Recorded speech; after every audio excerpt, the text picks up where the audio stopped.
Bismillahirrahmanirrahim. Assalamualaikum warahmatullahi wabarakatuh.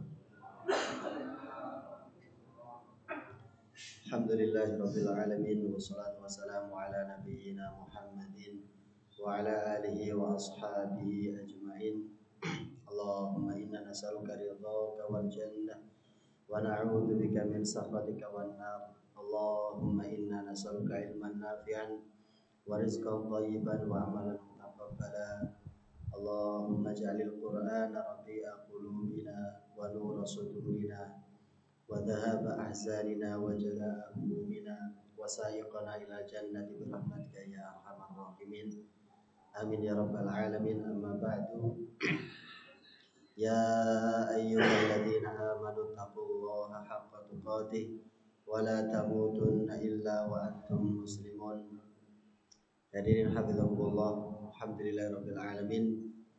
Di kesempatan pagi ini kita masih dikumpulkan oleh Allah untuk duduk bersama, untuk menyimak, untuk mendengarkan, untuk mengambil pelajaran dari ayat-ayat Allah Subhanahu wa taala, dari firman Allah Subhanahu wa taala yang ada di dalam surah An-Nazi'at. Di pertemuan sebelumnya kita sudah menyampaikan 5 sifat yang ada pada diri malaikat ciptaan Allah Subhanahu wa taala.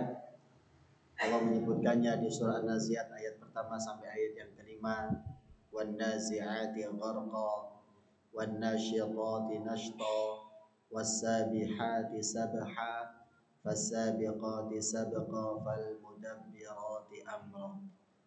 Malaikat yang mencabut nyawa orang-orang kafir dengan sangat keras, malaikat yang mencabut nyawa orang-orang beriman dengan sangat lemah lembut, dan malaikat yang turun dari langit ke bumi menjalankan perintah Allah dengan sangat cepat, atau malaikat yang membawa ruh-ruh orang-orang beriman naik ke langit seolah-olah mereka sedang berenang di angkasa.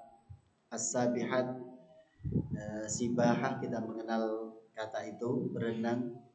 Jadi saking cepatnya, tidak ada gangguannya, Allah Subhanahu wa taala menggunakan kata sabahan, seolah-olah seperti kita berenang. Fasabiqati sabqa, dan malaikat yang ketika menjalankan perintah Allah mereka saling mendahului, saling berebut melaksanakannya dengan cepat. Fal mudabbirati amra, dan malaikat-malaikat yang mengatur urusan yang ditugaskan kepada mereka. Maka ini tema pertama tentang sifat malaikat. Kemudian di tema yang kedua di surah An-Nazi'at ini Allah mulai menceritakan, menyampaikan kepada kita tentang kejadian hari kiamat. Dimulai dari yauma tarjufur rajifah tatba'uha radifah. Pada hari itu, pada hari kiamat, tarjufur rajifah, bumi ini bergetar, bumi ini berguncang dengan sangat dahsyat. Dan guncangan itu terjadi setelah malaikat Israfil diperintahkan untuk meniup dengan tiupan yang pertama. Jadi tiupan yang dilakukan oleh malaikat Israfil ada dua, yaitu tiupan yang pertama untuk mematikan seluruh makhluk kecuali yang dikecualikan. Hanya ada beberapa makhluk yang tidak dimatikan setelah tiupan pertama. Dan tiupan yang kedua adalah untuk menghidupkan mereka yang sudah dimatikan semuanya. Jadi tiupan ada 2 kali, dan Masya Allah baginda Rasulullah Muhammad SAW sudah menyampaikan jauh-jauh hari 1000 tahun, 1400 tahun yang lalu, bahwa malaikat Israfil sudah meletakkan bibirnya di dekat sangkakala atau lubang sangkakala. Tinggal niup saja, tinggal nunggu perintah dari Allah, maka malaikat Israfil akan meniup dengan tiupan yang pertama. Jadi untuk menyebutkan, menggambarkan bahwa hari kiamat itu sudah sangat dekat, Rasulullah menyebutkan bahwa malaikat Israfil yang diperintahkan untuk meniup sangkakala sudah meletakkan mulutnya di dekat lubang sangkakala trompet atau sangkakala as-sur yang nanti diperintahkan untuk ditiup. Namanya orang sudah dekat, sudah di hadapan mulutnya, tinggal bunyi saja. Alhamdulillahnya kalau malaikat Israfilnya tidak latah. Kalau latah belum diperintahkan tiba-tiba sudah niup kan rusak semuanya. Itu alhamdulillahnya. Jadi padahal Nabi sudah menyampaikannya 1000 tahun yang lalu.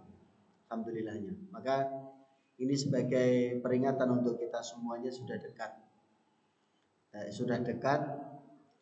Dan tiupan pertama tadi tugasnya adalah untuk mematikan semua makhluk kecuali yang dikecualikan. Allah Subhanahu wa taala di dalam surah Az-Zumar, di dalam surah An-Nahl menyampaikan wa nufikha fis sur, dan ketika sangkakala itu ditiup fasa'iqa man fis samawati wa man fil ard, maka semuanya berjatuhan mati, meninggal, semua yang ada di langit dan yang ada di bumi. Semua penduduk langit dan penduduk bumi fasa'iqa, semuanya meninggal. Illa man Allah, kecuali orang-orang yang Allah kehendaki tidak mati saat itu. Nanti para ulama memberikan penafsiran, siapa yang tidak meninggal setelah ditiup pada tiupan yang pertama, di antaranya nanti ada malaikat Jibril alaihissalam, malaikat Mikail alaihissalam, malaikat yang memanggul arsy, hamalatul arsy, malaikat Israfil, maksud yang dia meninggal sendiri kan? Ya, nanti gimana nanti? Jadi belum meninggal. Termasuk yang terakhir adalah malakul maut. Jadi itu 5 kelompok atau 5 jenis malaikat yang setelah tiupan sangkakala pertama mereka dikecualikan oleh Allah, tidak meninggal seketika. Jadi fasa'iqa man fis samawati wa man fil ard, semua yang ada di langit dan di bumi mereka semuanya jatuh mati, illa man Allah, kecuali yang Allah kecualikan. Kecuali siapa saja yang Allah kehendaki tidak meninggal setelah tiupan yang pertama. Maka ternyata tadi beberapa malaikat tadi, Jibril, Mikail, Israfil, malaikat pemanggul arsy dan malakul maut itu sendiri. Kemudian Allah Subhanahu wa taala yang Maha tahu bertanya kepada malaikat Jibril, di antaranya, siapa yang tersisa wahai malaikat Jibril? Yang tersisa adalah hambamu yang lemah ya Allah, Jibril, Mikail, malaikat pembawa arsy, malaikat maut dan Israfil. Maka Allah perintahkan kepada mereka untuk mati, dan yang tersisa nanti cuma satu. Ada yang mengatakan malakul maut yang terakhir, ada yang mengatakan malaikat Jibril yang terakhir. Dan Masya Allah, ternyata malaikat ketika diwafatkan, dimatikan juga mengalami kesakitan. Jadi malaikat yang hidupnya cuma taat terus, hidupnya cuma melaksanakan perintah Allah, tidak ada maksiat sekecil pun di dalam kehidupannya, ternyata ketika dimatikan juga mengalami rasa sakit. Bahkan malaikat maut merasakan kesakitan ketika dia harus mematikan dirinya atas perintah Allah. Jadi nanti ketika ada yang meriwayatkan yang terakhir adalah malaikat Jibril. Ketika semua malaikat yang lain tadi, Mikail, Israfil, hamalatul arsy, pembawa arsy dan malaikat maut semuanya mati, tinggal malaikat Jibril, maka Allah Azza wa Jalla bertanya, siapa yang tersisa wahai Jibril? Ya Allah, tidak ada yang tersisa kecuali hambamu yang lemah ini, yaitu Jibril. Maka Allah perintahkan malaikat Jibril untuk mati, dan malaikat Jibril pun mati. Setelah semua makhluk mati, tidak ada kullu man 'alaiha fan, semua yang ada di atasnya semuanya fan, semuanya binasa, semuanya meninggal. Maka kemudian Allah Azza wa Jalla berkata, limanil mulkul yaum, hari ini kekuasaan kerajaan ini milik siapa? Sementara sudah tidak ada yang menjawab lagi. Limanil mulkul yaum, milik siapa kekuasaan hari ini? Siapa yang menjadi raja hari ini? Siapa yang memiliki kekuasaan hari ini? Maka tidak ada satupun makhluk yang menjawab, karena semuanya sudah diwafatkan oleh Allah. Maka Allah yang menjawab sendiri, lillahil wahidil qahhar. Maka semuanya milik Allah al-wahid al-qahhar, yang maha perkasa, yang maha kuat. Jadi itu gambaran tentang tiupan pertama yang mematikan semua makhluk. Kemudian nanti tiupan yang kedua, maka makhluk yang pertama kali dihidupkan oleh Allah setelah tiupan pertama, dan jarak antara tiupan pertama dengan tiupan kedua ada yang mengatakan 40 tahun. Wa bainahuma arba'una sanah. Jarak keduanya 40 tahun. Kalau 40 tahun hitungan dunia sih cepat. Kalau 40 tahun hitungan akhirat, satu harinya seperti 50.000 tahun. Betapa panjangnya. Maka nanti di masa-masa itu Allah Subhanahu wa taala akan menghancurkan semua semesta ini, langit, bumi. Kemudian Allah ganti dengan bumi yang baru. Yauma tubaddalul ardu ghairal ardi was samawat. Semua yang kita tempati ini semuanya Allah hancurkan, Allah binasakan. Kemudian Allah akan membuat bumi yang baru. Yang bumi yang baru ini sama sekali berbeda dengan yang bumi yang kita tempati ini. Di antara perbedaannya, bumi yang baru ini nanti diceritakan di ayat berikutnya, dia datar sama sekali, tidak ada gunung, tidak ada jeglongan jurang, tidak ada, datar. Jadi semuanya terlihat karena dia dibuat oleh Allah Subhanahu wa taala datar. Jadi Allah membuat bumi yang baru, Allah mengganti dengan bumi dan langit yang baru. Kemudian Allah menghidupkan malaikat Israfil dan diperintahkan untuk melakukan tiupan yang kedua, dan tiupan yang kedua ini menghidupkan seluruh makhluk. Bagaimana caranya? Bagi Allah sangat mudah. Bagi Allah sangat mudah. Jadi menghidupkan apa yang sudah dimatikan oleh Allah bagi Allah sangat mudah. Nanti ada yang mengatakan diberikan hujan, entah hujan apa, nanti yang hujan ini nanti akan menghidupkan makhluk seluruhnya, untuk kemudian nanti menerima hisab atau perhitungan amal. Jadi itu tentang yauma tarjufur rajifah. Pada hari itu takutlah kita kepada ar-rajifah, yaitu ketika bumi ini bergetar karena tiupan yang pertama, tatba'uhar radifah, kemudian diikuti dengan tiupan yang kedua yang untuk Allah membangkitkan seluruh makhluk. Qulubu yawma idzi wajifah. Hati-hati pada hari itu merasa ketakutan, terguncang, merasa panik. Dan di sini disebutkan dengan nakirah, bukan dengan ma'rifat. Kalau ma'rifat semua hati. Hati orang kafir, hati orang beriman, semuanya akan merasakan ketakutan. Tetapi maha sayangnya Allah kepada kita, Allah sebutkan qulubun dengan kata nakirah yang sifatnya umum, dan yang dimaksudkan di sini adalah qulubul kufar, hati orang-orang kafir, hati orang-orang yang mengingkari adanya hari kiamat, hati mereka yang tidak percaya dengan adanya hari kebangkitan. Begitu kebangkitan itu mereka rasakan, mereka ketahui, maka mereka semuanya merasa ketakutan. Bagaimana tidak, kalau mereka tidak percaya?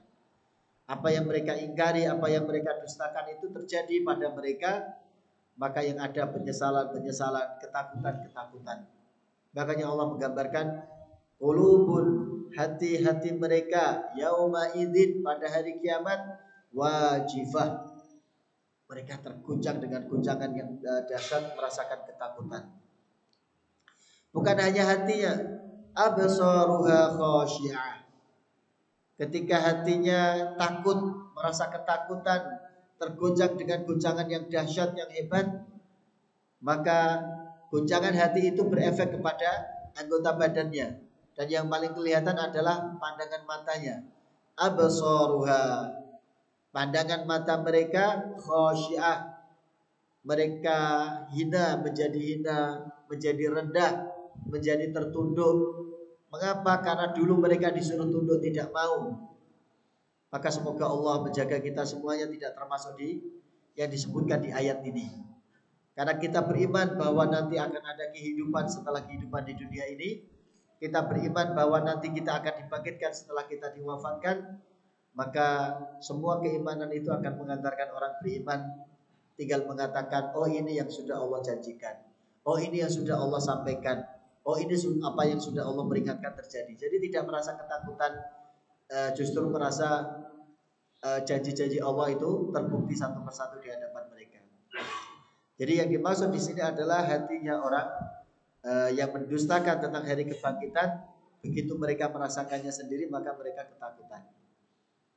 Dan di antara hal yang membahagiakan juga bahwa hari kiamat yang terjadi di dunia itu yang merasakannya hanya orang-orang kafir, hanya orang-orang yang jahat.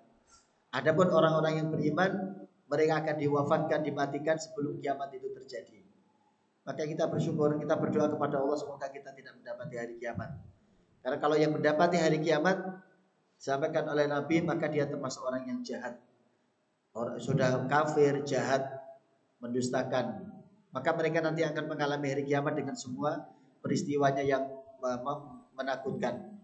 Langit yang terbelah, langit yang runtuh, bumi yang hancur dan sebagainya.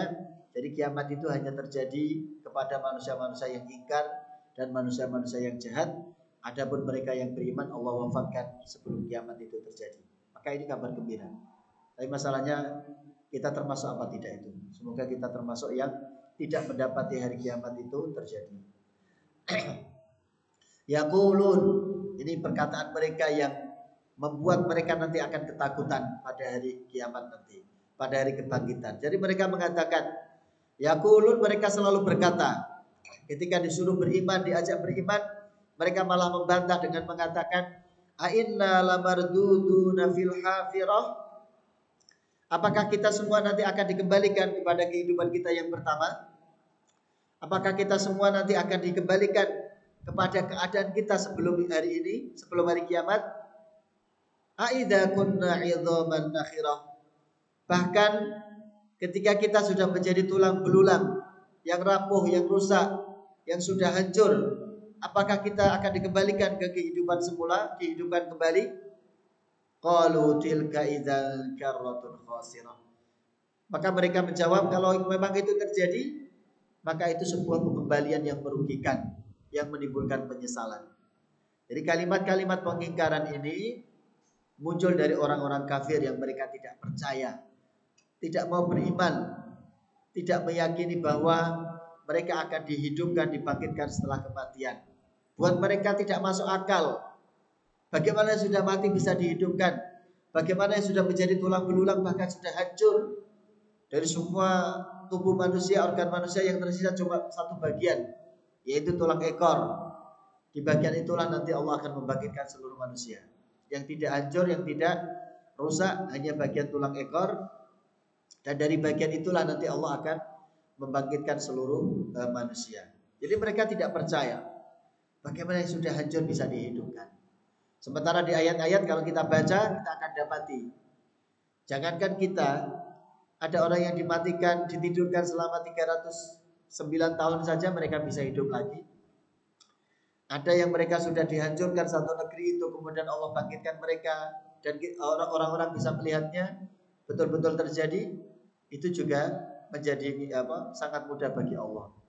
Jadi ketika mereka hanya menggunakan akal mereka bahwa bagaimana yang sudah rusak, sudah hancur bisa dikembalikan seperti semula, karena mereka pola pikirnya menggunakan pola pikir manusiawi yang terbatas, sehingga mereka yang ada pengingkaran-pengingkaran.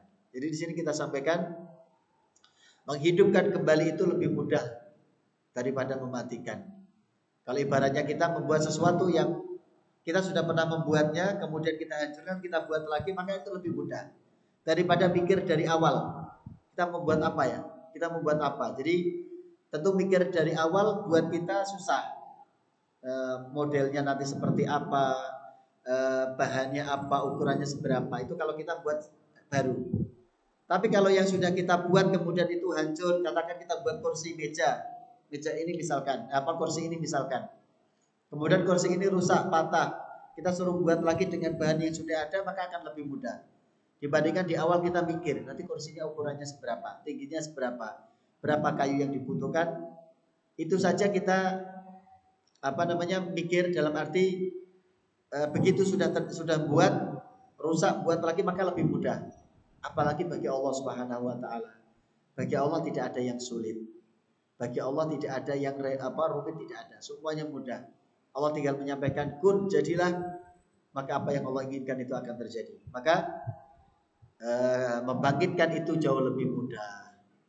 Yang kedua adalah penyesalan itu selalu datangnya di akhir. Dan begitu penyesalan ini datang, sudah perbaikan itu tidak punya kesempatan lagi. Tidak ada perbaikan lagi. Maka Allah menegaskan di sini, apakah kalian meragukan bahwa kalian akan dibangkitkan? Maka Allah menegaskan, fa innama hiya zajratu wahidah. Menghidupkan lagi itu, membangkitkan lagi manusia yang sudah diwafatkan, dimatikan itu cuma sekali tiupan. Fa innama hiya, membangkitkan lagi itu zajratul wahidah. Dia hanya sebuah tiupan yang cuma sekali saja semuanya akan hidup. Ini menggambarkan bagi Allah tidak ada yang sulit. Bagi Allah tidak ada yang berat, tidak ada. Semuanya mudah bagi Allah. Maka kalau untuk sesuatu yang kelihatan sulit saja bagi Allah mudah, apalagi sekedar menyelesaikan urusan kita. Apalagi sekedar membantu urusan kita, maka bagi Allah sangat mudah. Maka jangan sampai kita salah minta tolong. Jangan sampai kita salah meminta pertolongan. Mintalah kepada Allah. Kalau yang buat kita sulit saja bagi Allah mudah, apalagi yang kecil urusan kita, maka ketika kita minta kepada Allah, pasti kemudahan itu akan datang. Jadi membangkitkan itu bagi Allah hanya sekali tiupan saja tadi. Allah perintahkan malaikat Israfil untuk meniup yang kedua kali, maka semua yang sudah diwafatkan akan dihidupkan. Faidahum bisahirah. Begitu mereka sudah dihidupkan, manusia sudah dibangkitkan, seluruh makhluk sudah dibangkitkan, bisahirah, maka tempat mereka adalah sahirah. Sahirah ini apa? Sahirah ini ada yang mengatakan dia bumi. Jadi dikatakan mengapa bumi itu disebut sahirah? Karena bumi yang Allah gunakan untuk mengumpulkan manusia setelah diwafatkan ini, bumi yang digunakan untuk mengumpulkan makhluk yang dibangkitkan ini, buminya berbeda dengan bumi yang kita tempati sekarang. Tadi sudah kita sampaikan, ada yang mengatakan nanti buminya datar. Jadi sahira itu ada yang mengatakan, Ibnu Abbas mengatakan ardhun min fiddah, yaitu tanah atau bumi yang terbuat dari perak. Jadi bumi yang nanti digunakan untuk mengumpulkan manusia setelah dibangkitkan itu terbuat dari perak, yang di bumi itu tidak ada seorang pun yang mendustakan, tidak ada seorang pun yang bermaksiat kepada Allah. Atau makna yang lain, as-sahirah adalah bumi tingkatan yang ketujuh yang digunakan oleh Allah untuk melakukan hisab kepada seluruh makhluk. Nah, mengapa as-sahirah dari kata sahar? Sahar itu melek, Pak, tidak bisa tidur. Nah, kenapa buminya kok disebut dengan sahirah? Tidak bisa tidur. Kalau tidur itu kan orang berarti merasa nyaman. Orang bisa tidur itu karena dia hatinya nyaman, tidak gelisah. Tapi kalau orang itu gelisah, banyak pikiran, biasanya susah tidur, mata gak mau terpejam. Dipaksa-paksa tidur pun susah. Kecuali banget capeknya, saking lelahnya baru tertidur sendiri. Tapi kalau masih mikir, banyak beban pikiran, hatinya gelisah, gundah, biasanya tidak bisa tidur. Nah, kenapa bumi yang nanti akan kita tempati untuk menjadi perhitungan amal bagi seluruh makhluk, Allah menyebutnya dengan sahirah, yaitu tempat yang membuat orang tidak bisa tidur. Karena di tempat itu semuanya merasa panik, merasa takut, merasa belum aman terhadap dirinya masing-masing. Bagaimana nanti nasib saya? Bagaimana nanti nasib saya? Di pertemuan yang sebelumnya sudah kita sampaikan. Bahkan para nabi, para rasul yang dulu menjadi pemimpin kita, menjadi panutan kita, begitu di bumi yang Allah ciptakan yang baru ini untuk kita, tempat kita dihisab, mereka mengatakan nafsi, nafsi. Aku urus diriku sendiri, aku urus diriku sendiri. Kalian urus diri kalian sendiri. Bayangkan. Itu yang membuat sahirah, orang itu gak bisa tidur. Orang tidur tadi, sekali lagi tidur itu karena dia merasa nyaman. Nah, itu orang gak bisa nyaman. Orang merasa belum aman, nanti nasibnya bagaimana, nanti keadaannya bagaimana, surga atau neraka. Maka bayangkan kalimat-kalimat yang Allah pilih ini sekaligus untuk menggambarkan kondisi nanti di hari kiamat. Jadi ini mungkin sebagai gambaran tema yang kedua yang ada di surah An-Nazi'at, yaitu tentang hari kebangkitan, bagaimana Allah membangkitkan makhluk, bagaimana Allah tadi membinasakan semua makhluk kemudian dibangkitkan, di mana mereka ditempatkan, bagaimana keadaannya. Begitu sulitnya keadaan mereka setelah dibangkitkan, sampai-sampai mereka sahirah, tidak bisa tidur, dibayangkan. Wallahu taala bisawab. Kita mohon kepada Allah Subhanahu wa taala semoga Allah menyelamatkan kita, memberikan rasa aman untuk kita di dunia dan di akhirat, dan Allah memberikan ujung yang baik, akhir yang baik buat kita semua, yaitu surganya Allah Subhanahu wa taala. Amin ya rabbal alamin. Kita cukupkan dengan doa kafaratul majelis. Alhamdulillah. Subhanakallahumma bihamdika asyhadu an la ilaha illa anta astaghfiruka wa atubu ilaik. Walhamdulillahi rabbil alamin. Assalamualaikum warahmatullahi wabarakatuh. Hah?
Pas ini mati nanti pas Ustaz mati